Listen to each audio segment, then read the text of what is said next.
सांगली शहरातील college corner परिसरातील बेकायदेशीर ब्रोस्टो कॅफेवर विश्रामबाग पोलिसांनी कारवाई करत कॅफे मालक आयन अख्तर सय्यद वय 23 राहणार राम मंदिर चौक सांगली यांच्याविरुद्ध विश्रामबाग पोलीस ठाण्यात गुन्हा दाखल केला आहे।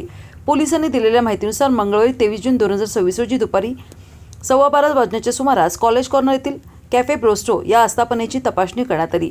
या कॅफेचे मालक आयन सय्यद यांनी महानगरपालिकेच्या संबंधित विभागाची परवानगी अथवा ना हरकत प्रमाणपत्र न घेता कॅफेमध्ये बेकायदेशीर आणि अनधिकृतपणे कंपार्टमेंट तयार केल्याचे निदर्शनास आले। तसेच अशा प्रकारच्या अनधिकृत कंपार्टमेंटबाबत पोलिसांनी यापूर्वी दिलेल्या सूचनांचे पालन न करता कॅफे सुरू ठेवल्याने आदेशाचे उल्लंघन झाल्याचे पोलीस तपासात स्पष्ट झाले।